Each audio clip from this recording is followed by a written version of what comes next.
Thanks everybody for coming. Before we begin, we need to respectfully acknowledge that the land on which we gather is the traditional, ancestral, and unceded Timhula of the Silk Okanagan people who have resided here since time immemorial. We honor and respect this land and the Silk water which flows through the valley and connects us all. At this point, we had hoped that Corinne Derrickson from WFN was going to give us a territorial welcome, but apparently she's stuck on the bridge. A bit unfortunate. You know, WFN is an important part of our community. They're our friends and they're our neighbors, and we share this valley with them and the later in the water in the Okanagan. So it's unfortunate, and you know, hopefully she will get here at some point. So my name is Blair Ireland. I'm the chair of the Okanagan Basin Water Board. I'm the fortunate person who gets to be the chair of that board. As my fellow directors know, that's an incredible group working together and working with an incredible staff to look after the water in this watershed. So first, I'd like to recognize some of the key individuals on that board that are here today.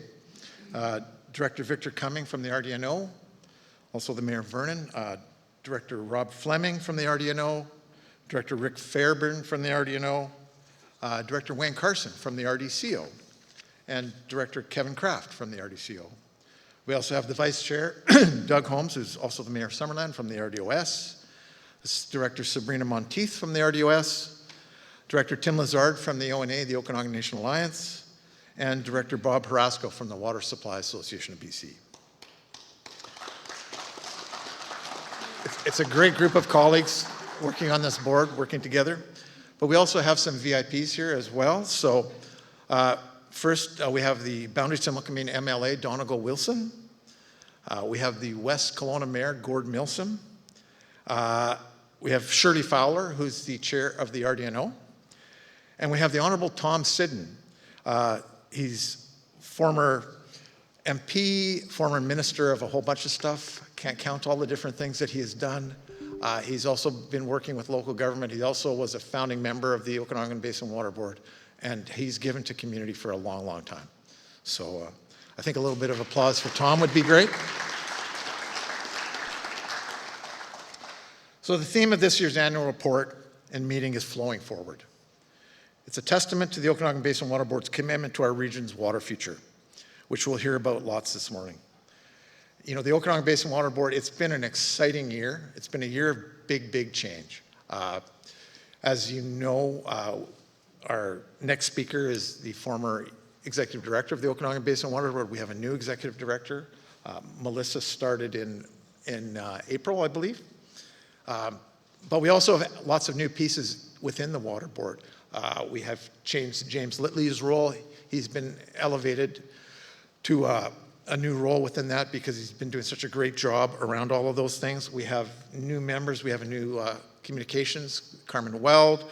We have a new biologist that we've added to that team, Christina White. So we've changed the team a lot, and we're evolving and growing as we need to do. You know, we've seen with climate change and all those things that are affecting that water that we all need for our life, we need to be worried about it, and we need to think about it. So, you know, the board chose to elevate the staff, to bring more people in, and we're in the middle of doing a new strategic priorities to get us to a new level. We've gotten to a great place, you know, and we owe Dr. Sears, who will be up here shortly, a huge debt of gratitude to having built this incredible organization. And I can tell you that, you know, I go home and I'm the mayor of Lake Country, but sitting on this board is truly an honor, and working with all those people, because I care about the water. It's something that I'm really passionate about, and I just feel super lucky that I get to help to try to protect that. So, without further ado, we need to invite our keynote speaker up, Dr. Anna Warwick Sears. After 19 years, I mean, that's 19 years. Staggering. Because she's only 29. She's left an indelible mark on the OBWB and the water in this whole watershed. Could I do the welcome? Tim, you're welcome to. I'd love to do that. So Tim Lazard, our director from the ONA and part of the Penticton Indian Band, is going to do our welcome. Thank you very much, Tim. Thank you. I think it's important to do a welcome for our people. My relative Korean can't be here, so I think I'll do a welcome. I'd like to welcome everybody here into our territory.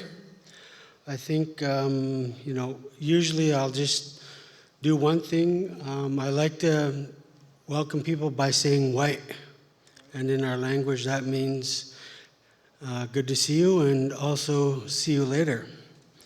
So I think important for us to start in a good way, and I usually start meetings with a prayer in our language. So I'll do a prayer and then I'll say white, but it goes like this. I'll do it in Sealchin language first, and then I'll do it in English. And it goes like this. This prayer was given to me by children in the northern part of our territory called Spakman, or Douglas Lake, probably about 30 years ago. It goes like this. Ukul chuten kupis wils mi wiken exchuhoi kuhultit is buus apna teskalt mi hastik chuhoi kuhwichkit exbachbacht milutixen sleept kuhwichkit exquatched miniaib gentach mist ito yayati ta cast hastich. O Creator, light up the road so I can see my way. Fix my mind out today so where I go may be good. Give me wisdom so I don't forget. Give me strength so I can defend myself from all evil. Amen. White. Thanks, Tim. Thanks very much, Tim. I feel like we've had a better start now, so thanks for stepping up for that.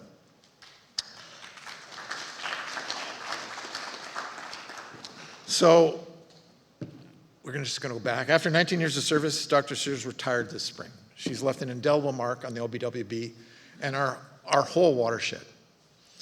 Her unwavering commitment to sustainable water resource management, combined with her deep understanding of Okanagan's unique challenges and her extensive expertise in government relations and water science, established her as an unparalleled voice for our region. Welcome, Anna. Words can't describe what you've done and given this valley, so I'm proud to know you. Thank you, sir. Take over.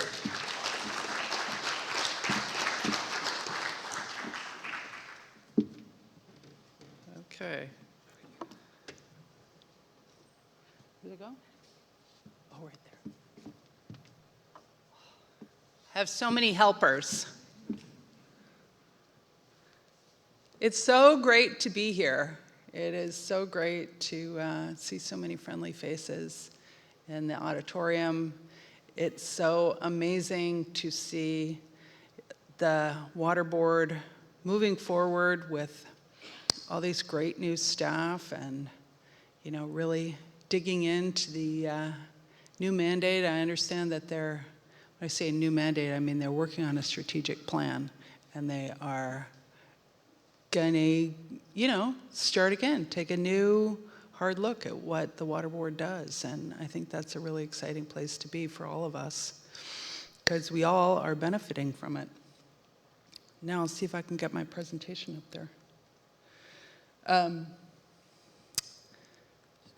want to say that even though I was the executive director of the entire water board, which includes the Sewerage Facilities Grants Program and the milfoil control program, I'm really just going to focus on the water management program. And I did that I realized that I had done that after the fact, like I'd kind of created my presentation, and then I realized, oh, wait a minute, this is just about the water management program. But I think the reason why that happened was because I started writing the presentation by looking at my original job ad that I applied to, and that was to work on getting the water management program established. So I'll be talking more about that. I call it milestones. I don't know if it's the best word, but I wanted to make this talk really useful And what I thought would be useful would be to talk about what were the important things that got us from where we were in 2006 to where we are now in 2025. And what were those really pivotal things that happened that made changes possible. I got this idea from talking to a counselor at the City of Vernon, Kelly Fair, who asked me specifically, what were the milestones? So then I'm like, oh, I have to restructure my talk for that, because it's a better way of framing it. Because I don't want it to just be like a nostalgic trip down memory lane. I hope that you all can take something away from it that is meaningful and useful. So, before the current era, in the 1970s, the Water Board had already been established. It was established, the first formal meeting, I think it was in 1970, in January or February. And it had this very broad mandate. It had the equivalent of a Water Stewardship Council back then. It's called the Liaison Committee that had a lot of technical experts on it. And it was tasked to hold this role where the local governments in the Okanagan could partner together, could work on projects together, could advocate together to senior government, and just kind of raise the ability of the Okanagan Valley as a whole to respond to whatever emergencies were coming up. And this slide right here, To Our Children's Children, is something that was developed during the Okanagan Basin Study, which was completed in 1974. And it was talking about how important water is for us and for future generations. And it was really captivating the public. There was a huge public engagement part of that study. And I think this mood, these values, this vision is what remained as a thread in the Water Board up until this day. But our contemporary origin story, as I think about it, has to do with the drought and the fire in 2003. Kelowna Mountain burned, and there had already begun to be some studies on climate change looking at the Okanagan and what was happening with the water in the Okanagan and what we could expect in the future. And it was expected that there would be more droughts, more water shortages in general, and much warmer summers. So when there was this major fire, devastating fire, it really caused the local communities to sit up and take notice. And there were groups that, including the Okanagan Partnership, which was run by Nelson Jetel as the executive director. It's business groups calling for the Okanagan Basin Water Board to return to its original mandate, because over the years since the 1970s, it had refocused mostly on milfoil control and water treatment plant grants. So it was, the Water Board was able to, given the urgency by the community, was able to get the political will and resources to refocus on water management. There was a lot of work that went into how it would be restructured. There was a decision to do a small grants program and reestablish the advisory group as the Water Stewardship Council and bring on new staff. So that was what the situation was when I was hired. So there was widespread concerns about climate change. There was a 3-year pilot that was established with funding to return to the original mandate, which is broad, looking across all the water issues. As I said, the Water Stewardship Council and the Small Grants Program was established. And reading through some old emails, I saw that when I was hired, the Water Board had already committed to participate in this major project called the Water Supply and Demand Project that a whole lot of different, I think 6 or more government agencies were planning to work on.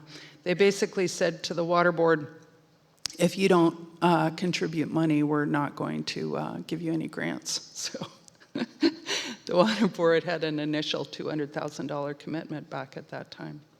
But there was also this recognition that we're going to have to reach out and work with the entire community, all the Okanagan communities, to move forward. And so that was the job advertisement that I was responding to, was to run the small grants program, work with the Water Stewardship Council, review all the research, and act as a staff liaison for this major water science project, the Water Supply and Demand Project. So this was Okanagan Business Journal back in November of 2006. What I want to say about this picture and this quote was, when I was hired from California. I had grown up in BC, but long story short, I had gone to graduate school in California, then taken a job working at a local watershed organization. And the project that I ended up working on, although it was considered planning, it was doing this massive project to get rid of an aquatic weed in a wetland. And there was all these different government agencies who were involved. There was a lot of very angry environmentalists because the plan was to spray Roundup on the wetland. And I was in the media a lot. I was going after a lot of large grants. I was doing a lot of consultation and a lot of work with trying to get research going. So it was quite similar to what I was asked to do up here, except it was way more tense. And I was just so, I couldn't believe my ears when I found out what was going on up here in the Okanagan. I couldn't believe that it was for real, that the Okanagan Basin Water Board was all set up to do all this stuff, and they had all this stuff in place. They had budget, they had support from the business community, they had an advisory council. I'm like, are you kidding? Everything you need is already in place for success. So when I came up, I was so sure that we had something great here. I was completely confident, and I knew that it was just a matter of time and working to put it together, and we can do it. So the end of this quote here says, Sears says, can do. And you look at that face of confidence, I knew we could do it. So, you know, I talk about the Water Board being the original and best watershed organization in BC, but back then there was already a lot of talk about watershed organizations and water governance and things like that, and wanting to create a Cadillac entity that could be rolled out across BC and stuff. And I remember going to a conference with John Slater, who was the chair when I started. It was in Vancouver, and I had this talk about how the Okanagan Basin Water Board is not a Cadillac. It's much more like this reliable, low-mileage classic truck. It has a few modifications, but why would we sell this truck and buy a Cadillac when we don't know how far we can take this truck? I'm like, let's use the truck as it is, and let's see how far we can go with it. And thanks to James Litley for the photo and the way to talk about it.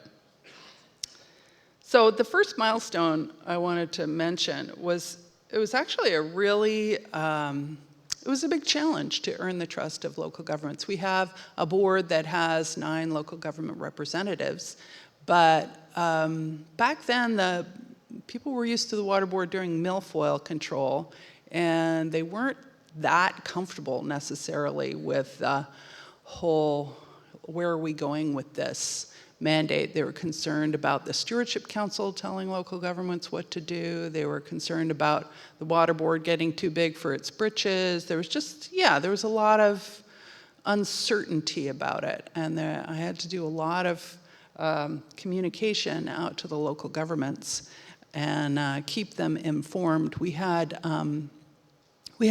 started building a website, but because I was coming from a science background and most of the people who were on staff were had science backgrounds. It was a little bit technical, and it wasn't until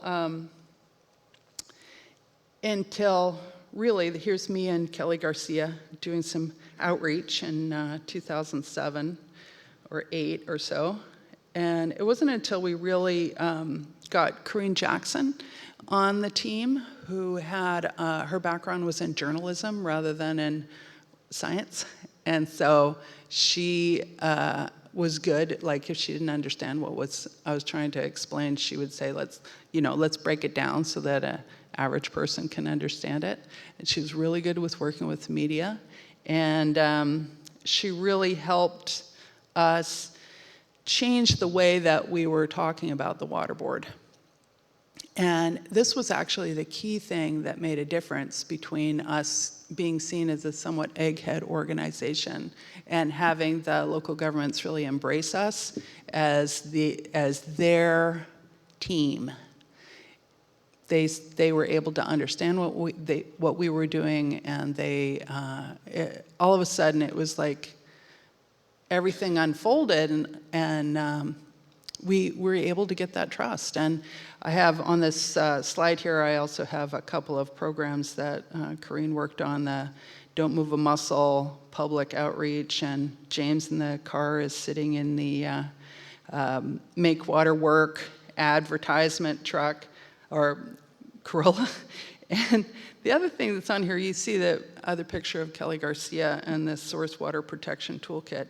Just to point out that this communication work is really still continuing. Like, Kelly came back on with the water board and started working directly with local government staff, being able to support local government staff with toolkits and different ways to approach the sort of thornier problems that the local governments really need help with. How do you protect the source waters where all our drinking water comes from? And it's not like a showy public thing, but what that does is it builds trust and relationships within the local government staff as a whole so that they feel supported. So I think that first milestone is really understanding the importance of communication. Second milestone I want to talk about is the sustainable water strategy. So I was hired in 2006 as the water stewardship director, and my first task was to work with the stewardship council to develop a sustainable water strategy. And we went through a lot of different kind of structured shared learning on a lot of different topics and had a lot of internal discussions and engagement. The council had potentially groups that were in conflict with each other, whether they were fisheries people or agricultural people or people working for local utilities or just about any other kind of water interested group that you can think of. And what we wanted to do with the council is really to have those conversations in that safe space and understand, come together in thinking about what do we all agree on as the right path forward. And that's what the strategy was. It's like, okay, given these circumstances, given all these potential conflicts about water, what do we all agree on? What do we recommend that the water board move forward with? So that was the genesis of the strategy. Now, between when I was hired and when this was published, Greg Armour, the former general manager, retired, and I was made the executive director in 2007, and that was when Nelson Jetel came on as the water stewardship director, and he and Kelly Garcia really were the ones who put this together at the end. Here you see this lovely picture of, this is not the official picture, this is the one that I thought was funnier. It was where we were joking around. Tom Siddon is there. He was the chair of the Water Stewardship Council. And Bernie Bauer was also very involved with writing this. So that was really a core group. So that was in 2008 that one was published. I believe the Action Plan 2.0, the updated version, was 2019. And the Stewardship Council also was extremely involved in putting together the updated version. The Stewardship Council has been meeting for almost 20 years, almost every month, and continues to really be a very vigorous, engaged way to reach out to the broader water community, and has been incredible support for the Water Board, who, you know, the elected officials, they have a lot of knowledge, very broad knowledge about how water affects all kinds of things across the community, but most of them are not hydrologists. So they really have appreciated having that good dialogue and understanding that they get from the council. And here's a situation where you have Mayor Victor Cumming talking to a couple of climate scientists from the Stewardship Council. Really like that picture of Denise Nielsen. It's too bad she couldn't be here today. Another really important milestone was the Water Supply and Demand Project. Now this was the first phase of it was like a research phase that was done before I started, and really kicked off all the different ministries getting together. So there was Ministry of Environment, Ministry of Agriculture, Federal Environment, Federal Natural Resources Canada, Ministry of Federal Ag Canada, and Department of Fisheries and Oceans were all involved in this, and then the Water Board was the local partner. But when I was hired, all these groups had already sort of self-organized, and they were all being led by the local Ministry of Environment, and there was a lot of studies that went into this, and the Water Board becoming involved in it over the 3-year period that all those studies took place. We actually ended up being kind of the sponsoring organization, working with the consultants who were organizing it all and doing the studies. It really put the Water Board on the map as being a credible partner for water science, not just with the people in the community of the Okanagan, but definitely with government. All levels of government suddenly saw the Water Board as a really good entity to work with. So from the Water Supply and Demand Project, which had a lot of value in the individual studies, there was an incredible value that came from building those relationships and from the understandings that we got that led on to incredibly influential projects after that study was done.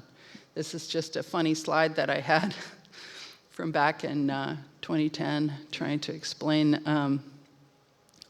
the sort of basic view of all the different studies that went into it. A lot of these slides are coming from all the AGMs over all the years, so I was able to curate them into this talk. And as I said, it really continues to guide what research we're doing, and it really continues to, you know, those relationships are still very useful for us in what we're doing here, or what the new staff are doing here, working for the Water Board. This was, I think, the launch of the official 2010. It's done. We had a big media release with these great giant water bottle banners, which people loved those banners.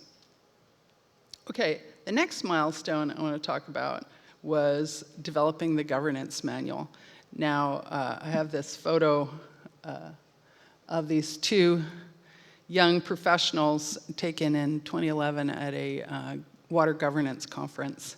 So I thought it was appropriate to share that here. And at the conference, the governance conference, was just one of many conferences that we went to where a lot of people have a lot to say about water governance, but not very many people were really doing it very much. And there was a lot of confusion about what the Water Board was locally, but even more so externally. And I decided that it was important to write down, you know, summarize in an accessible way what our founding legislation was, what, you know, our letters patent said, and all of the things that had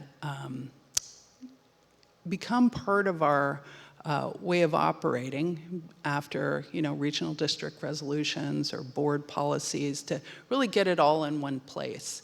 And I'm very proud of it, and I think that it made a really big difference further, both helping people doing water governance research elsewhere in BC, but also really helping people locally understand what we can do, what we can't do. We're not a organization that dictates to other organizations. We're really there in service of the communities. And I only have one slide for that milestone, but it is very important to be very clear and very transparent, especially when there's so much noise. You want to have some clarity in your signal. And I have that little circle on the bottom just to show that this governance manual is a living document and it continues to be updated, although I think the first edition was in 2009 or 10. Okay, the next milestone I want to talk about is extreme weather. I put together this slide, I believe, for the 2012 annual meeting, and it was right after Hurricane Sandy, and there was a bunch of memes going around. No, it was Tropical Storm Sandy, about, what's next? What is nature going to throw at us? And so this came from people talking about New York. I just loved it. But I made up the nature is a tough mother thing because I thought that was really funny. That was also the year, 2012 was also the year of the Johnson's Landing debris flow in the Kootenays, where I had visited that area a number of times, and I was really devastated by hearing about that debris flow, and it came about through a year where there was really intense rainfall. In fact, this is Mission Creek, and 2012 was a 1 in 200 year event here as well, as was 2013, as was 2018, as was 2022. Like the actual climate was actually changing right there, right through this time period. And I'm just going to whip through a few other examples of this. The heat and drought of 2015 had a really big impact on the water board and what kind of work we do, and how connected we are in the valley talking about water shortages. It also actually had, I take full credit for this, that provincial government was not organized and couldn't communicate out very well about what was happening in different places. So the water board became a clearinghouse of drought information for the valley. And it was right after this that the provincial government established their regional drought team. And now they have these, anytime there's a drought, they have these weekly or bi-weekly even calls to make sure everybody who needs to know is updated on what's happening with the water shortages. Then, of course, the historic flood of 2017 was a real eye-opener, because this is the first really big flood that had happened since I worked here, and we were working really hard on trying to raise money at that time to get some flood mapping done. So due to a lot of really great relationships we had within government, we were able to get funding to do flood maps based on that really intense event in 2017. But right after that, of course, there was it stopped raining in mid-June, and then it became very dry, historically dry in some parts of the valley, and we had what was the worst fire year on record in British Columbia. Then in 2018, there was some really extreme flooding in the South Okanagan. It wasn't so bad in around Okanagan Lake because there had been a big snowpack, and Sean Reimer was managing the dams so that water was released right along, so we didn't have flooding around Okanagan Lake. But all these uncontrolled streams in the South Okanagan really caused a lot of damage and problems for people. But then again, in the summer, right, a month or two later, was the worst fire year on record. 2021, we had the hottest temperature on record. 2021, we also had the atmospheric river. That spike there on the right is the water levels in the Similkameen River because of the high flows that were coming in from the Tulameen. Then 2023, of course, was the worst fire year on record. And so this is really, to me, really reinforces the importance of the Okanagan Basin Water Board to work with local communities in every way that we can to help get ready for the next big thing. And I'm very proud of what we've done, and I know that there's a whole lot more to be done. Our water science specialist, Sandra Shira, is looking at doing a PhD program, looking at how wildfire in the upper watershed affects hydrology. So it's right along the same lines of what we need to know here in the valley. This is a really important one, Okanagan Nation Partnerships. This is a press conference that we had there with Chief Aeneas was part of this. It was part of the big funding for the flood maps that we got, and we were working on these projects together.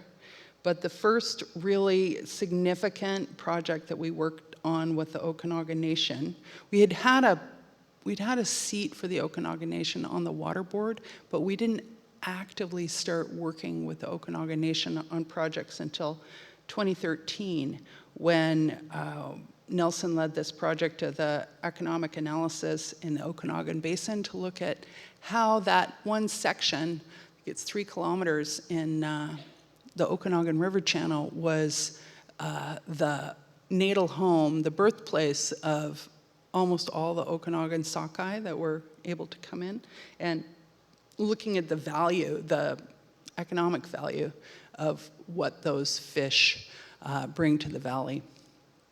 And this started, we had to really build trust. And, the way that these partnerships evolved was often the Okanagan Nation would be leading them, and the water board would be in a supporting position, and that's often what has happened. The most significant of these has been the environmental flows work, a lot of modeling, and also a lot of hydrologic monitoring. It goes hand in hand. This is a massive ongoing project that we're doing with the Okanagan Nation that is really the best of its kind, the model for what can happen in British Columbia. We're really a special case because we are the part of the a part of British Columbia that really has done a brilliant job on this, and it's really kudos to the staff of the Okanagan Nation, and we're working really, really closely with them on an ongoing basis. And really kudos to Nelson for making this project continue on in a really strong, good way. Another thing I really want to mention is during COVID, so nobody remembers it, we developed a letter of agreement for the Okanagan Basin Water Board to enhance our relationship with the Okanagan Nation. Worked on it with the the head of the Chiefs Executive Council at that time, Chief Derrickson, and we had these different points that we agreed to. So we agreed to establish a working group to implement the spirit of UNDRIP and Silk's rights and responsibilities into OBWB and how that works. We confirmed that we want to continue to co-lead these partnerships. The water board agreed to continue to have the staff and the board take cultural training and continue to have it in the strategic plan. And we also changed the governance structure so that the Silk seat on the water board has full and equal voting rights to any of the elected officials, directors on the water board. We did a couple of really great conferences, well, actually more than a couple, several, but this 2022 Osoyoos Lake Water Science Forum was one that was completely co-led by the Okanagan Nation and the Okanagan Basin Water Board. It was really a terrific event. I have a picture of Carolina in here because I wanted to be reminded to give her a shout out. She has been fantastic in organizing all these conferences over the years. Even before she worked for the Water Board, we used to bring her in to help us with the conferences, and she, of course, was one of the leads to organize this event today. And this is another conference that we had recently in 2024 that was all about environmental flows, people from even, other parts of Canada as well as all around BC coming together to talk about environmental flow work, not just what we're doing, but also what people are doing in other places, and, have an opportunity for people to learn from each other. And I want to, once again, come back to giving this guy special credit. Look what happened to him. No, I love these pictures of Nelson. When he started in 2007, he was so helpful because he, for one thing, he is the most networked person in all of the Okanagan, in case you guys haven't known that. But also he was really important for sharing the vision, and especially sharing the vision with these Okanagan Nation partnerships. And now he's Dr. Jatel on the right. I love this picture of him too. So yeah, it's just, I wanted to give him a special shout out for his work on this.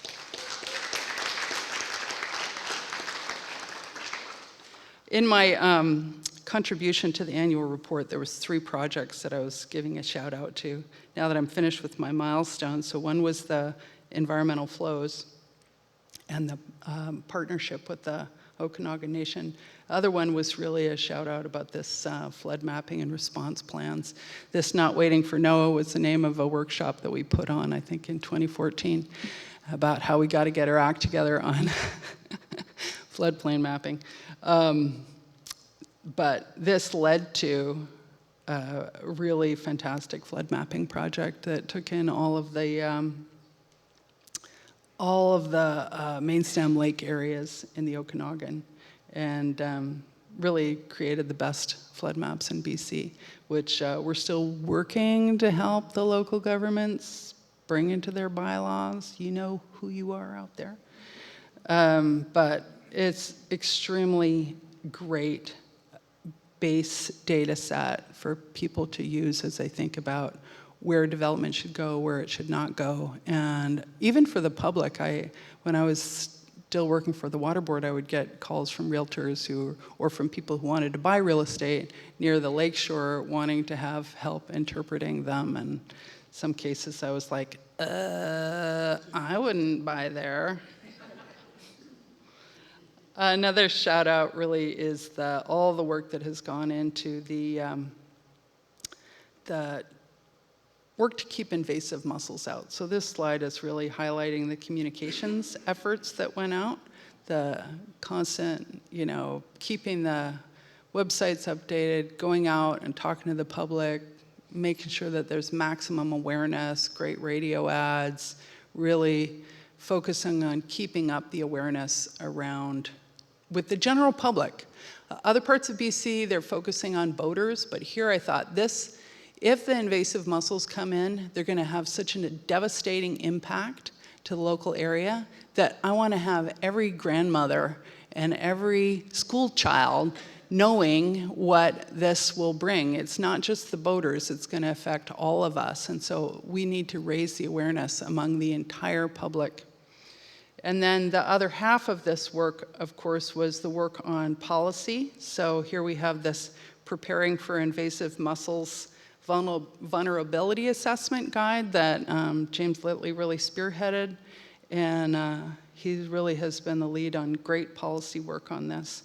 And then you can see in the lower left, there's a delegation that went to FCM conference in Ottawa and was really trying to bring awareness at that level because it's really a national issue. Getting close to the end here, I want to give a special thanks to this guy, Sean Reimer, mostly because I've used this slightly unflattering slide in about 1 million presentations. But also just as a stand-in to all of our really amazing government partners, there's been so many people who have been so helpful and have understood what we were trying to do here in the Okanagan. They understood where we were coming from, what our vision was. They were very supportive. They helped us get huge amounts of funding. They helped us oversee some of the projects. It was hugely instrumental with a lot of the research work that we've done, and they continue to be very helpful on the Stewardship Council and, keeping us connected to things as the government grows and changes as the years pass. So thanks to Sean Reimer, and thanks to all our colleagues in senior government. So the future is really collaborative. That was how I felt when we started. When I was hired to do this, I felt like the one thing that's really going to make a difference here is if we can get everyone in the valley to actually work together, to put aside their differences and to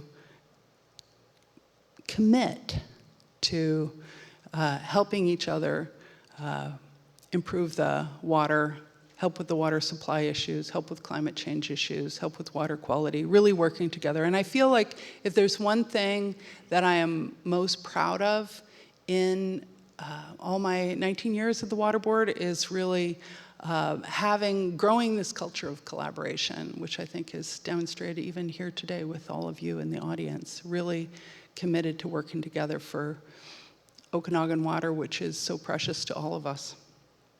And this slide is also for me to mention the gratitude I have to all the board members. Sue McCourtoff is here in the front. She was the chair. I noticed that she didn't quite get called out this morning by as being one of the water board members, but she's here. She was there. We have just have had so many helpful people. Stu, I'm blanking on his name. Stu, the mayor of Osoyoos, who just died. Stu Wells, he was incredibly helpful. John Slater was great. Doug Findlater, who's in this picture, has been great. All the generations of chairs have been great. I feel like not just the chairs, but all the board members, they really taught me how to, what government was like, how to work with communities. I want to also give special thanks to Rick Fairbairn, who was at the Water Board when I started and is still on the Water Board. He's been also a fantastic mentor. So yes, I'm very grateful for all the mentoring that I got from the Water Board, and thankful for all the political support. I mean, I can come here and say, here's everything that happened while I was the executive director, but it would not have happened if I did not have an incredibly supportive board all through that time, people who really understood why Okanagan water was important. And yeah, it's all thanks to you, really. And this is the new cohort of Okanagan Basin Water Board staff. It's funny to see them all without me in it, but I really believe that this is a really amazing group of people that are going to go do great things going forward.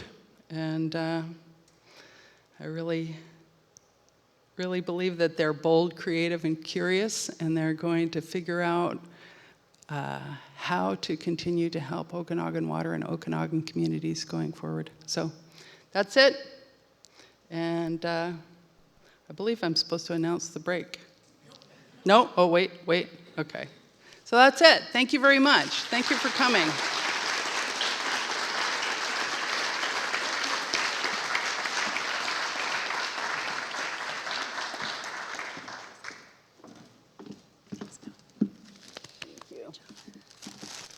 Thank you. Oh, they smell wonderful. All right, I'm going to make Anna stand up here while I say a few words about her.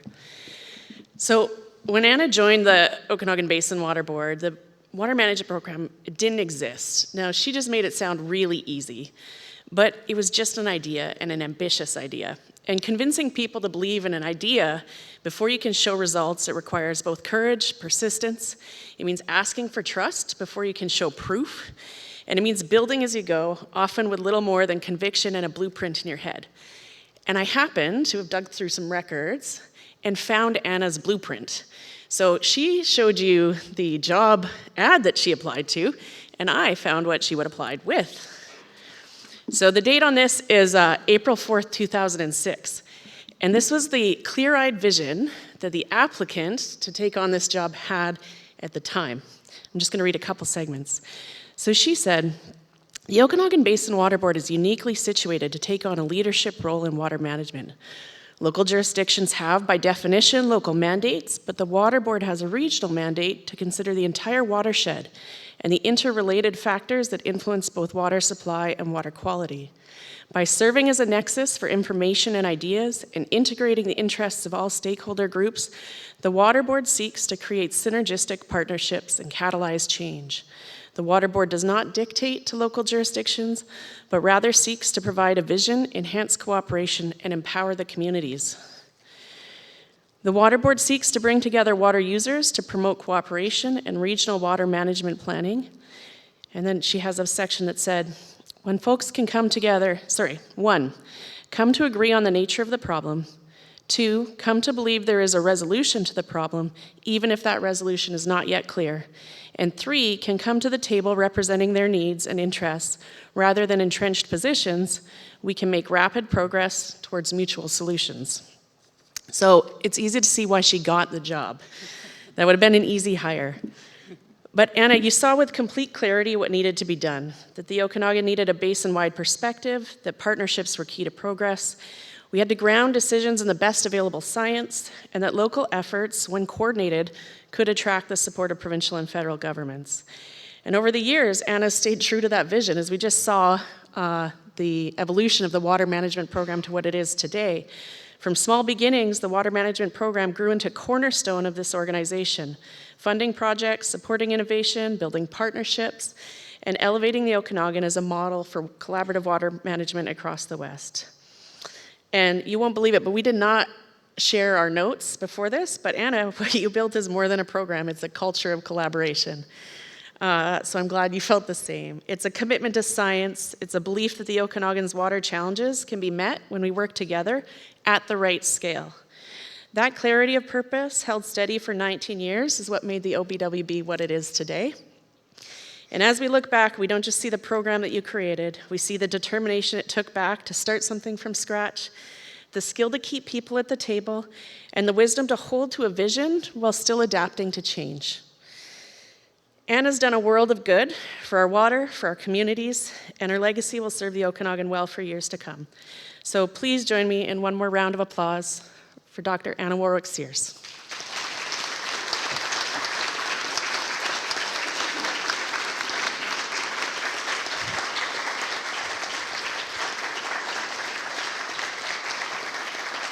All right.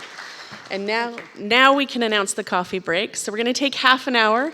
There's some snacks out in the lobby, washrooms down the hall, coffee, and we'll ring that bell and hope to have everybody back in their seats by 10:40, if you'd please. Thank you.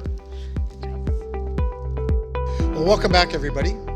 Great presentation. Thank you, Anna. Again, let's have a round of applause for Anna, because we all owe so much to her and the team. It's great, you know, as we were going through those older slides, I was just thinking about how so many of them are so relevant to today. That you could just take that same information and talk about it in 2025 as you were talking about it in 2006. Which is not to say that we haven't made great strides and done great things, but those challenges are still coming, and they're still coming at us, and that's why we need not to stop, but to go forward in a new way. Hence, we have a new executive director. Now, you briefly met Melissa. She joined us as the executive director in April 2025 this year. It was a very competitive application, and Melissa made it through with stars the whole way through, and we're very fortunate to have her. She brings an extensive experience from her roles as general manager of BC Fruit Growers Association and the Okanagan Kootenay Sterile Insect Release Board, but also as a former employee of the Okanagan Basin Water Board. So she was pointing out to me in one of those early slides that she was standing in that little tent in the background. And that's pretty cool. So we're very fortunate. I've been getting to know Melissa, and we're working on our strategic priorities, and she's gone out into the world and talking to everybody about, what can we do going forward? What are the things we might be missing? How can we serve the communities better? And how we can bring everybody together in that collaboration that Anna talked about and what she's done. And, if you're in a small government, you realize, a small town like Lake Country, that collaboration is essential for us to go forward. We cannot stand on our own. And, everybody knows that water doesn't care about the boundaries. Those boundaries were just somebody's little pencil mark across the thing, and they don't mean anything to nature at all. So we have to work together. And if we actually all work together better, because we're not doing it great. I mean, in water, we're doing it pretty good. But there's a lot of other issues that we could solve, or we could get better solutions for if we work together. But without further ado, Melissa's going to come up and talk about herself and talk about what we're doing.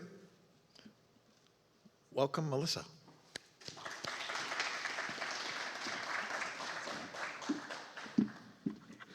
All right. Thank you, Chair Ireland. It is really hard to see who's heckling with these lights, so it's tough to see who's out there. But Chair Ireland wasn't kidding. I am trying to talk to everybody in water. So if I haven't phoned you yet and we haven't sat down, the call's probably coming. And if I don't call you, you should call me if you have thoughts about water in the Okanagan, where we are, where we've been, where we need to go.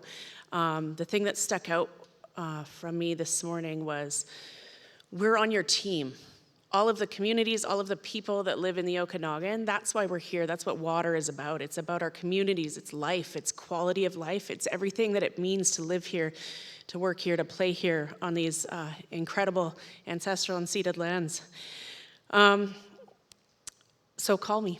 One of the first things that Chair Ireland did, he popped by my new office randomly and found me on the floor putting together some affordable but comfy IKEA chairs for the office so that I can host people to have these conversations, because collaboration is built on trust, built on foundations that are between people, not between organizations, but between the people that work at those organizations.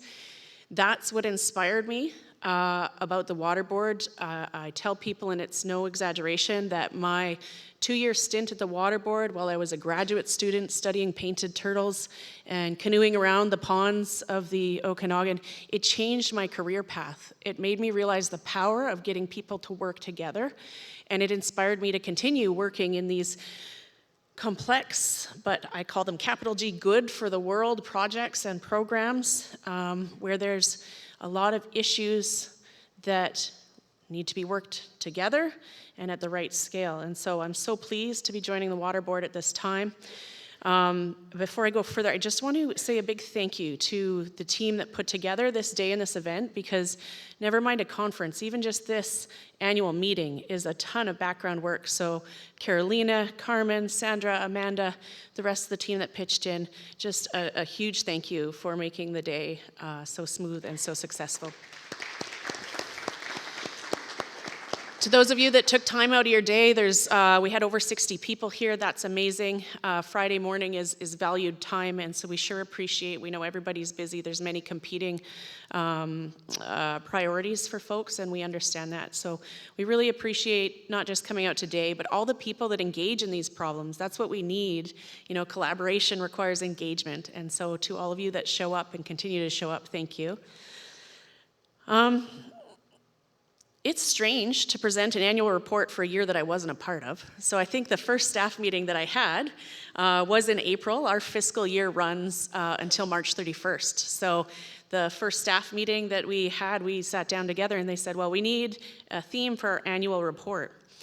And when the staff sat down and was sort of talking about the year, it really was a year of transition, of change, of planning for change. We had some staff changes on the go, and we knew Anna was retiring, and what do we do?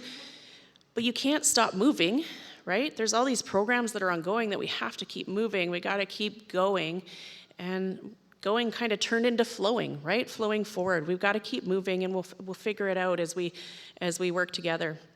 And so that's where the idea of Flow Forward came from. So, I'm standing up here just honored to be part of the team, excited for the year forward.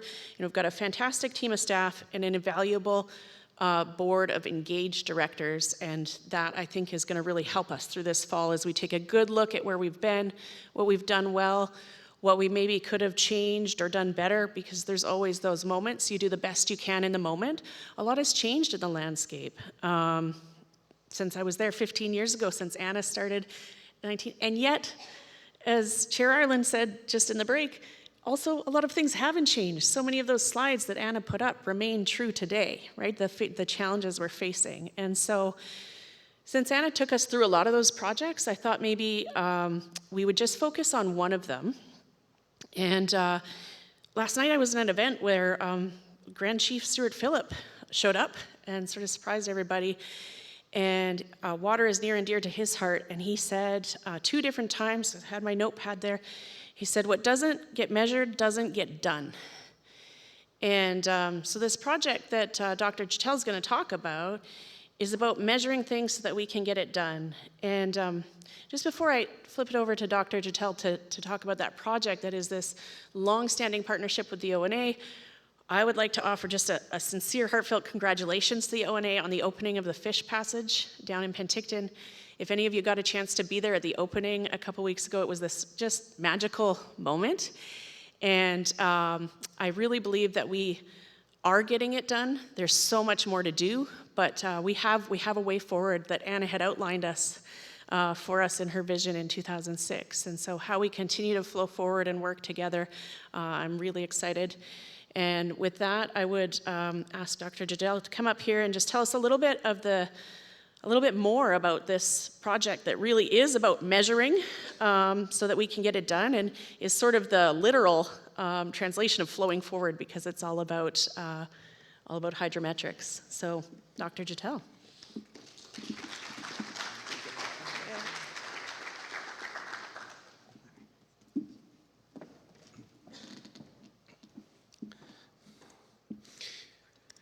Thank you so much, Melissa, and thank you so much, Anna, for a wonderful presentation. It is so nice to be here. As we think about flowing forward, and we think about how is it that some of the successes that we've had an opportunity to work on, both with the amazing people and community of the Okanagan region, as well as some of the science that has moved forward, I think, some of the narrative around water. So I'm very pleased to share an update on the Okanagan Hydrometric Program and talk a little bit about what is hydrometrics, why should we care, and why is it so important that not only do we measure a number of the elements of water in this valley, how is it that it can possibly support collaboration, and how is it that it can support a better water management for fish, people, and the ecosystem. So together we're working to build the knowledge base that supports water security, ecological health, and resilient communities across the valley. It's always nice to use the exact same picture that Anna used in her presentation. This is an iconic one, I feel. The person in the very bottom right of this is Eleanor McGrath. She wasn't able to make today. She's one of the senior fisheries biologists for the Okanagan Nation Alliance, but she did share a couple of slides with me, which I'm going to integrate into this presentation. So the Okanagan Hydrometric Program, if this was a group of medical students, hydrometrics is the equivalent of taking a patient's pulse. And the ability for us to be able to understand water in the Okanagan is somewhat predicated on the hydrometric data that we have available to us. So I thought I would start very broad brush with this idea of why is the Okanagan Basin Water Board ideal to be able to support hydrometric monitoring in the Okanagan. These are the principles of what the OBWB stands for and continues to stand for, and I thought it was worth mentioning. So we think regionally and we think long-term. This idea of protecting nature for the benefit of all is essential to why we show up every morning and take pride in the work that we do. We think about anticipating change and planning accordingly. And we think about this idea of balancing multiple priorities to not simplify complex processes and I think Anna did a wonderful job of speaking to this idea that even if we have good science and good policy, the need for us to be able to communicate it clearly is absolutely essential. So, why hydrometrics matter? At its core, hydrometric data tells us how much water is flowing through our rivers and streams and how lake levels are changing. This information is the foundation for everything we do in water management, planning for drought, forecasting floods, designing infrastructure, supporting fish flows, and assessing the impacts of climate change. Without reliable hydrometric data, we're essentially flying blind. The Okanagan is one of the most water-scarce regions in Canada, with high demand for a limited supply. It's a message that we both know and live every day, and it's part of the Okanagan Challenge. By 2007, our hydrometric network had shrunk dramatically from 156 stations in the 1980s down to just 25. And only 8 unregulated streams provided natural flow data. As one expert put it, trying to understand Okanagan hydrology with the network was like solving a 1,000-piece puzzle with only 8 pieces. With population growth and climate extremes, the gaps in our monitoring network became a real risk for decision-making.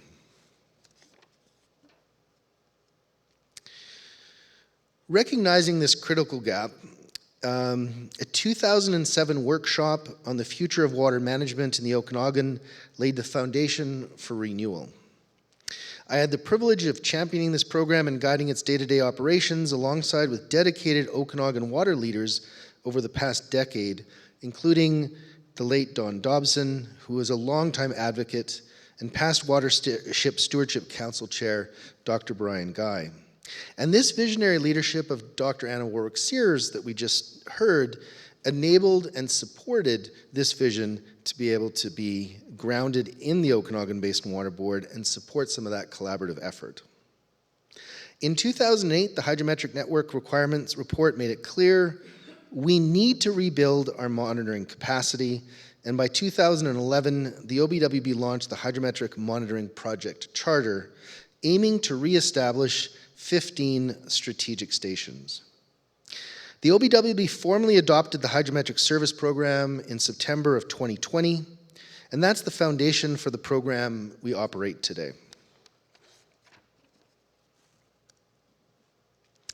So to no one's surprise, a key success factor in the program has been our partnership with the Okanagan Nation Alliance Fisheries Department and the amazing team that they bring.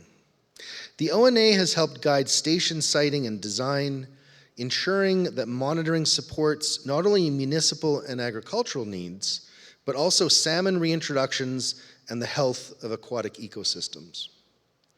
I wanted to make sure there was a big shout out and a big thank you to the ONA team that works tirelessly to support the OBWB hydrometric program, and some of the people include Dr. George Wang, who's the hydrologist and the project lead, Carrie Alexis, senior biologist, Eleanor McGrath, senior biologist, Dr. Chani Welch, hydrologist, Jameson Squawkin, biologist, Schaefer Montgomery, biologist, Teresa Buchanan, certified technician, and Isaac Jack, technician. These are just some of the staff that we get to work with at the Okanagan Nation Alliance Fisheries team that provide for sampling and provide for high quality data collection. This partnership brings together Indigenous knowledge and Western science, creating a more complete and respectful picture of the watershed. Today, we've stabilized the network at about 25 core stations, and we continue to add new ones where they're most needed. This data feeds directly into tools like the Mission Creek Water Use Plan, real-time drought response systems, and our basin-wide water supply and demand models. Importantly, the data is open and accessible, and it's trusted by governments, utilities, and communities alike. The return on investment for hydrometric monitoring is remarkable. Every dollar spent generates $18 in benefits. These benefits come through avoided flood damage, better design of infrastructure, more efficient irrigation management, and protecting fish and aquatic ecosystems. This is one of the highest value programs we can invest in for the region and for our water future. So I just wanted to spend a few seconds on this idea of recent successes. So a great example came during the 2023 drought, when real-time data reduced potential conflicts between farmers and fisheries. By having accurate information, regulators could make timely decisions and balance water for crops and for water for salmon. We also hosted workshops with partnerships on Mission Creek, which helped build consensus for updating the water use plan so we can proactively rather than we can act proactively rather than in crisis.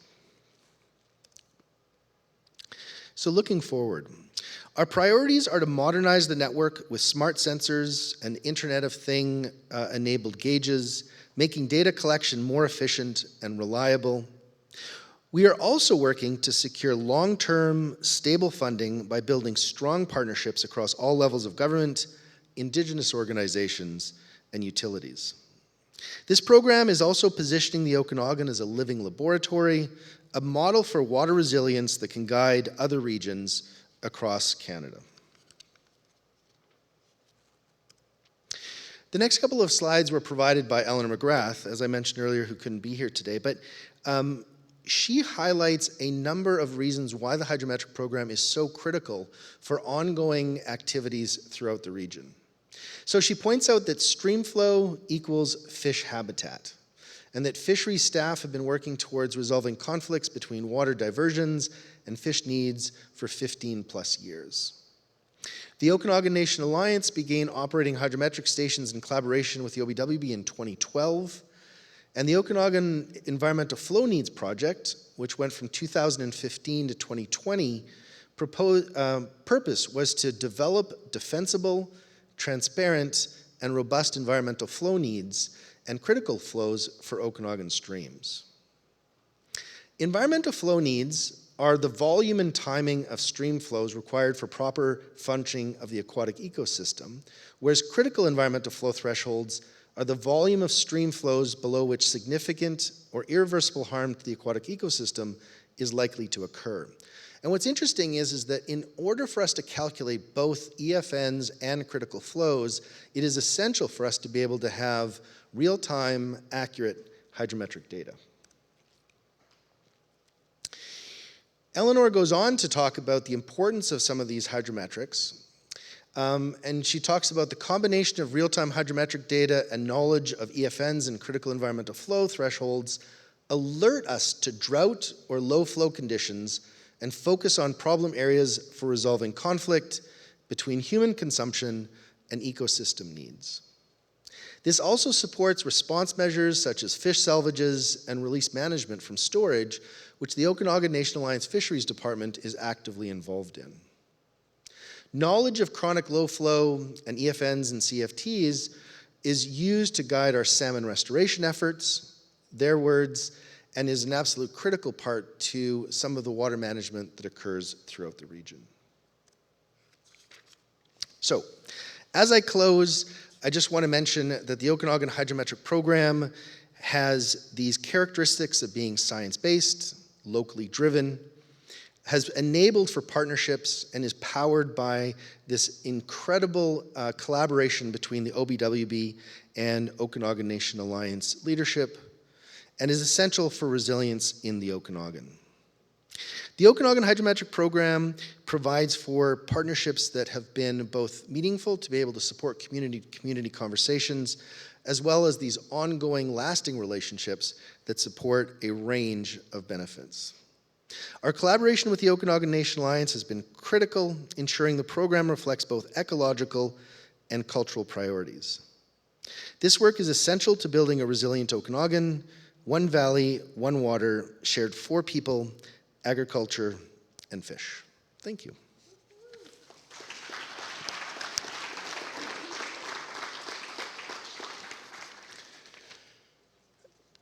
And with that,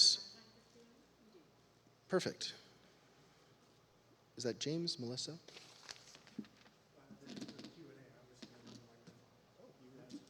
Oh.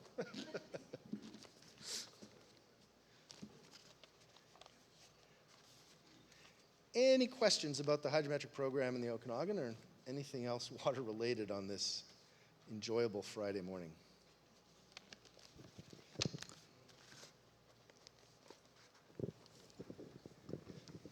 Not sure this is working. Oh. Thank you for that, Dr. Tuchel. Did you ever get stable funding for this put in place?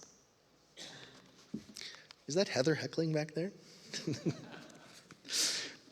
When I talk about leadership, I think about how the board from the Okanagan Basin Water Board has come to the table. And so the financial commitment by local governments collectively is in the ballpark of $300,000 per year and was established when the program was established in 2020. And so one of the reasons why the Okanagan Basin Water Board has the opportunity and sort of the capacity to engage both with technical staff at the local government levels, but more importantly at regional bands throughout the Okanagan, is because of that investment that is coming through the Okanagan Basin Water Board. So it's stable, and it allows us to be able to create these partnerships that otherwise would not happen. Great question.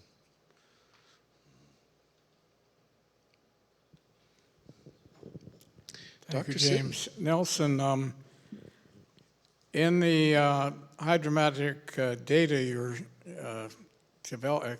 acquiring with the improved hydrometric network, do you see evidence of up and down variations over a period of, say, 20 or 30 years, or do you see a continual drying of the Okanagan Basin? Do you see a continued effect of climate change which doesn't bode well for the future if that is the case? Thanks, Tom.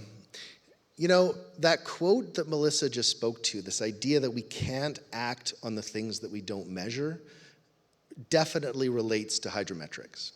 And so one of the things that we have learned from developing some of these hydrometric stations, and things that we anticipated in the modeling 20 years ago, was that the hydrology of the region is shifting, so the snow is melting earlier, and it is melting faster, and so we see that in some of our hydrometric data. So I think that's one of the sort of reaffirming pieces that allow us to be able to have good science, reproducible data that is defensible, that allows us to be able to talk about climate change in some very real ways. So we've seen some of these climate shifts occur, and hydrometrics are one really important way for us to see that. But I just want to sort of bring forward one other interesting example. In streams throughout the Okanagan that have groundwater withdrawals in them, hydrometrics allow us to be able to see this interaction between groundwater and surface waters that otherwise would be difficult to do. And in some cases, you have streams that are incredibly sensitive to groundwater withdrawal. And for those of you that sort of appreciate good graphs, we actually see step functions every time a pump goes on. So you can actually see in the hydrometric data, how is it that certain activities influence the flow within a stream and ultimately the ability for the stream to support habitat for fisheries. So there's a number of long-term trends that we're able to better understand as a result of this data, and there, in some cases, is short-term on-the-ground water management that really matters. So hydrometrics have been incredibly useful and continue to support water management throughout the Okanagan. Thanks for that question, Tom. What tools do we have to help hold water on the landscape so that there's more water available that meet all of your objectives?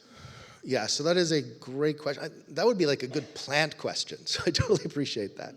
So one of the things that is so interesting and critical about this project in the Okanagan in particular is not only did we want to do good science, but building on what Anna said earlier, we want to make sure that we can communicate clearly to communities as to how it's relevant.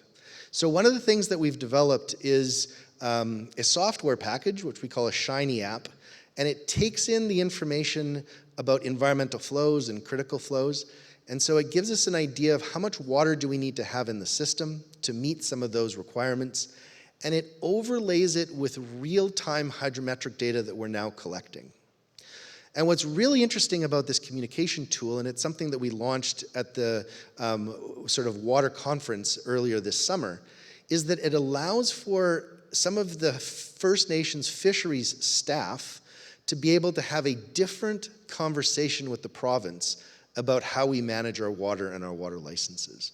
So we've developed some very practical tools to be able to make sure that the good data and the good science that's being collected in real time can be communicated to be able to support wise decision making. And it's this wise decision making that requires us to be able to communicate clearly and to be able to communicate often.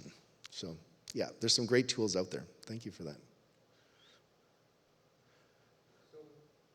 Nelson, we did add stations.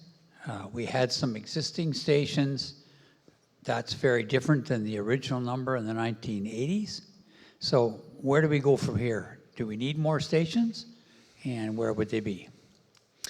Yeah, Victor, that's a great question. So Don Dobson, who was one of the passionate drivers for the program that we currently have today, and the gentleman next to you, Dr. Brian Guy, when we looked initially at the coverage that we had in the 80s, which was approximately 156 stations, the question that we looked to unravel was, what is it that we need as a minimum number in order to be able to do some critical decision-making on the landscape?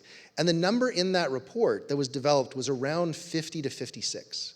And today we're at exactly around that number when we combine the systems that are run by Water Survey Canada, which is around 27, and the 25 that we run. So we are really close to sort of getting up to that optimum level. So that's part of the answer to your question. The other part of the answer is that when we chose which systems were critical for hydrometric data, we did it in partnership with the Okanagan Nation Alliance Fisheries Department and had a conversation about which are the streams that most benefit fish when we have the data available. So I would suggest that the density of network is about where it needs to be, and so that needs to be maintained. And the placement of those hydrometric stations has provided us with data and information that continues to support important management decisions. And then maybe my final comment is that there are some systems in the Okanagan that are disproportionately valuable. And so one of them would be like Pearson Creek on Mission Creek, which is a tributary that is unregulated. It is one of the things that drives the current water use plan. And by us reestablishing that Pearson Creek system provides us with incredibly important data for us to be able to manage systems like Mission Creek. Sure, Victor.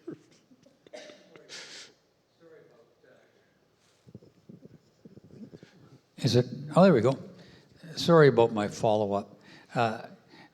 Having been around during those conversations, I think I would refer to those as minimums, or 56, or 54, or whatever it is. And so I go back to my original question. We're dealing with, in North Okanagan, I hate to come right back home, but, we're moving to one station on BX Creek, and yet groundwater is a huge influence in the area. We have nothing below Swan Lake. We have nothing on Vernon Creek below the confluence. Anyway, these are things that in our mixing of surface water and groundwater understanding, for those who don't know, at Polson Park, we're renaturalizing the creek, and the thing they discovered most was we couldn't run trails down either side of this naturalized creek because they were too muddy, because we had too much groundwater flowing in the sides of them coming off Hospital Hill and East Hill. And this was not known before we got in there with machines. So I'm sure it's the same across the valley. That's why I asked the question. I think that there are some places now that I think would be very helpful if we had much better information to, if nothing else, deal better with our understanding of groundwater. Thank you. Yeah, those are great points. I mean, I think as someone who appreciates the value of hydrometric, information and has been a champion for years, you appreciate the sense that more is better. The idea that there needs to be a balance between what we can do in terms of collection and sort of fiscal responsibility. And what's interesting is that we have the room to be able to grow those systems that have strategic value for communities. And I think that's the take-home message. And so when we talk to the Okanagan Nation Alliance and we talk to First Nation communities in the Okanagan, and we ask them, what is it that you need to be able to support the management of the streams going through your communities? That's very similar to some of the conversations we've had with local government. And so I think as we move forward, the opportunity for us to be able to enhance our current network with more strategic data is something that we look forward to filling.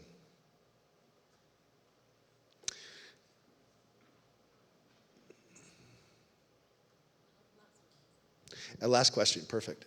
Thank you for your presentation. I was wondering, how do you factor in snowpack data? Great question. You talked about hydrometric, but this solid water. Thank you. Yeah, so as you can appreciate in the Okanagan, we are what they call a snow-driven hydrology system. And so when we think about the graphic that our hydrometrics show us, which is kind of this peak of melting snow water every year, it is that melting snow water that drives the ability for us to be able to monitor in the hydrometric systems. And so the hydrometric network in the Okanagan is driven by snow and snowmelt. And the way the snowpack and the characteristics of how that snowpack melts is in part characterized by the hydrometric data that we're collecting downstream.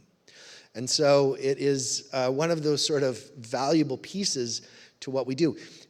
I mean, building on that, not only is our system driven by snowpack, but as we think about land use change, for example, logging or forestry, those impacts often can be visualized and identified through our hydrometric monitoring as we see the snowpacks melt throughout a year. So it is one of those ways for us to be able to, as I mentioned earlier, take the pulse and the health of a given stream and understand some of those characteristics. How fast is the snow melting? When does it melt? And ultimately, over time, are these things that we're seeing trends and changes? So incredibly important and incredibly relevant to the Okanagan. So thank you for that question. And with that, thank you very much and enjoy the rest of the meeting. Great presentation. Excellent. In this data-driven world, we all know that we have to have the real story to back up the claims that we make. And, we're doing a great job of getting there, and it's great that the questions that were asked about how we improve and how we get better. One little small thing, well, it's not a small thing, I don't think. I think it's really cool, and it's another part of that data thing, but is the weather data that we've been posting. Sandra Shira, who's hiding back here, has done an incredible job of amalgamating all this weather data going back to the early 1900s. And it's out there for everybody to see, and it's posted there without judgment about what it is, but this is what the facts are. And every month when we have an Okanagan Basin Water Board meeting, we go through some of that data and look at what the weather patterns are and look at what's happening. And it's just pure data that you can't argue with. And so it's just another little tool there. Everybody can see it. It's posted on that website. And it's incredibly important for people to be able to go and see what's really going on. So thanks for that, Sandra. So this is the part where I have to admit that I lost. Just before I crow on that, I also have to say that I forgot to mention Director Sue McCorduff, our former chair, earlier, so I have to eat crow on that one too. Sue did an incredible job. She's an incredible, great advocate for water. She was chair of this board for quite a while, but she's still there, and she's still working to improve and get better water quality all the time. So, Sue, sorry about that. But yeah, I'm going to have to hand it over to Carmen to You know what? We were up in Armstrong at that beautiful demonstration garden that they built just outside their city hall. It's beautiful. If you're up there, you should go and have a look. And yeah, Joe wins. Sorry. Go ahead, Carmen. Hi, everyone. As many of you know, the Make Water Work campaign is designed to help our local residents adopt simple practices so that they can conserve water, strengthen the region's resilience to climate-related challenges. Each year, the OBWB awards a community champion title, which Armstrong has received for 6 times in the last decade. They are definitely the community to beat. And this year saw our second highest pledges to date, with more than 640 as of this morning. Although the champion's about to be announced, it's important to note that the actual Take the Pledge campaign is open until October 20th, so residents can still go on, pledge, and be entered to win one of 2 $500 gift certificates that can help make them water-wise choices in their yard. Before we announce the winner, I also want to thank our amazing partners in the room which make this campaign possible. A lot of our government partners are sitting here today. We really appreciate your support. And I especially want to acknowledge our one major partner, which is the Okanagan Xeriscape Association.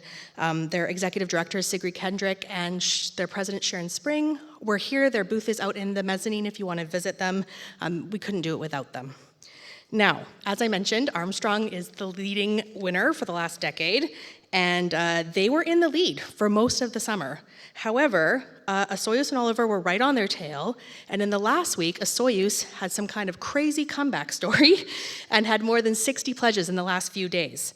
So, we will now find out, will the mayor of Osoyoos have to ship wine north to Armstrong like she promised?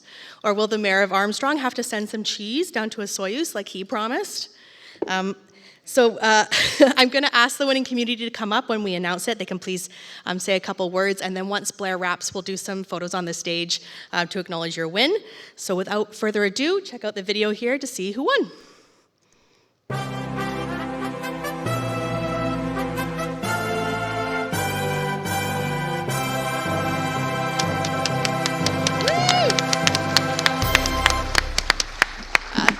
Osoyoos Mayor Sue, please come up. You're welcome. Please come say a few words. Yes. Oh, you've even got wine here too. So there's a bit of a story to go with this, and I'm going to just indulge me for a minute while I tell you this. When the Make Water Work Challenge was the official launch was in Armstrong, I think it was in May, and after that, the past mayor of Armstrong, Chris Pieper, who I've known for about 10 years, we've been on many boards together, he contacted me and said, I'm challenging you, Sue, to see who wins this challenge this year.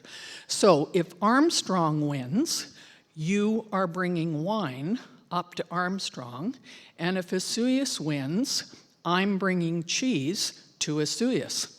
I said, you're on.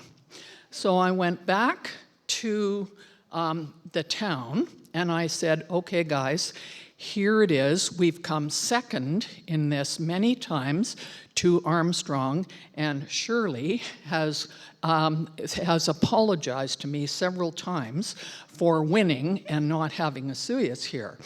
So I said to our staff and our frontline staff, when people come in to pay their water bills, would you please ask them if they'd like to sign up for Make Water Work? So one of our staff made a little form, because many people said, well, I mean, I don't know how to do that. What do you do? Do you have to have a computer? All this kind of stuff. These are older people, of course, I understand that. So anyway, she made a form, and she had it on the counter, and she said, if you fill this in, I will input that information on the computer. So up until July, we were ahead. We were higher than Armstrong and Oliver. When the August meeting, the OBWB meeting was on, we discovered that Armstrong was at 132, Oliver was at 103, and Osoyoos was at 87. And I thought, uh-oh, there's a problem here. However, I then went to California for a few weeks to visit my grandchildren and take them to Disneyland. A 2-year-old and a 4-year-old at Disneyland, that's another story. Anyway, it's probably my last trip there. But anyway, when I got back, I'm thinking, looking at this, and we've got a week to go, and I thought, well, I guess I better go get some wine because I'm going to have to owe that to Armstrong. And on the way there, I did buy the wine, actually. I decided that I needed to give it one more shot. Quite frankly, Oliver won last year, and there was no way that we were going to lose to Oliver and Armstrong. So I started in with my friends and a bunch of people that I knew, and I said, look, here's the deal. You have to go online and make water work. We need to win this. And so many of them said, well, you know, I haven't got time to do this. I said, look, give me your information. I will input it. So I did it. I got their permission. And so when they provided me that information, I went on and I signed up about 25 people.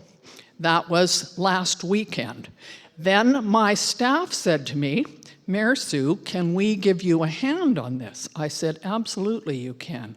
So there were about 4 of them, and they got going, and they called their friends, and they said, we've got to make this work. There's no way that Osoyoos is coming second again.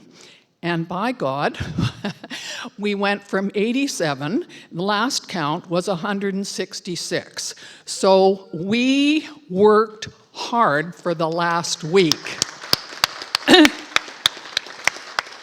And let me tell you, while I will enjoy drinking the wine that I bought and eating it with cheese that Armstrong, well, Chris Pieper, he was the one who said, so it's really not even Armstrong that should be buying the cheese, it's Chris, because he was the one who challenged me. I bought the wine myself, the town didn't, and I would have provided that to him. However, I'm going to enjoy drinking the wine and eating Armstrong cheese. So I'm absolutely delighted to win this on behalf of Osoyoos. And quite frankly, Make Water Work is one of those just rolls off the tongue because we've heard it so often, just like Don't Move a Muscle and Okanagan Basin Water Board and Anna Warwick-Sears, who has been the face of this for so many years. It's just one of those things that we need to continue to do in this valley. We value water, and I think having this campaign means that, that we're all thinking about it. How can we use water wisely? Can we take 3-minute showers? And actually, Corinne Jackson used to quote me on that because I was on CBC one day saying that, and my sister heard it and she had a fit. But anyway, please continue to make water work. Please continue to do this for the good of our Okanagan Valley.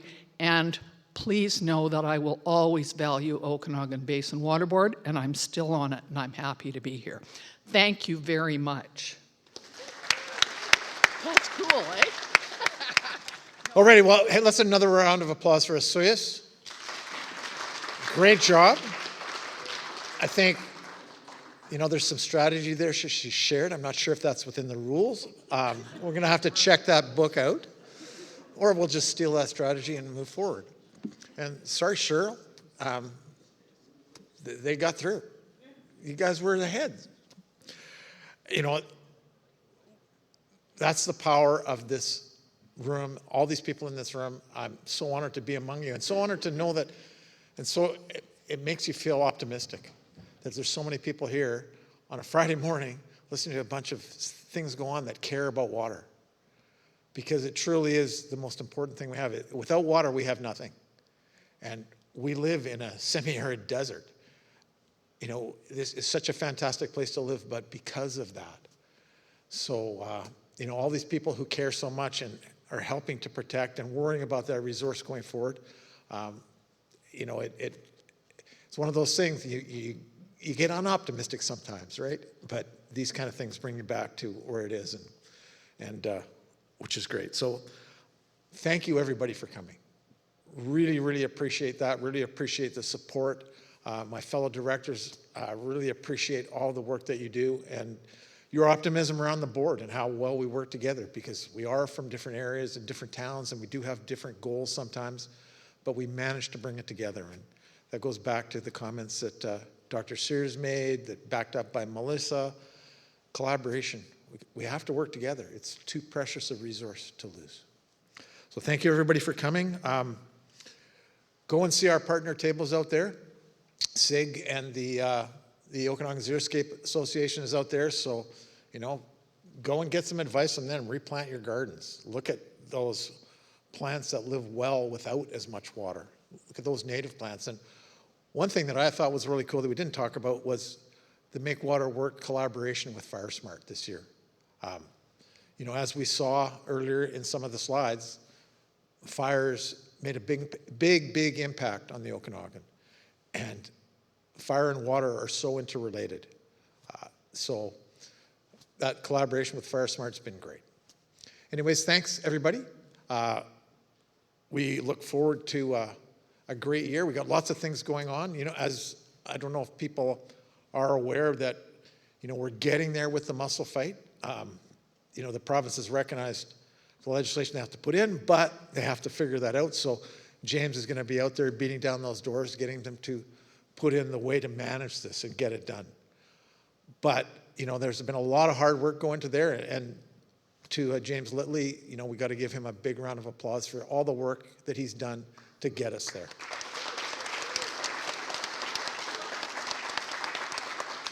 Melissa and I, we were fortunate. Melissa did a presentation to the Pacific Caucus, which is all the Liberal MPs from from BC. And of all the presentations that happened, I think they received about 30 or 40 presentations. The most impacted presentation was OBWB and Melissa's work on that, which used the work that James has put there.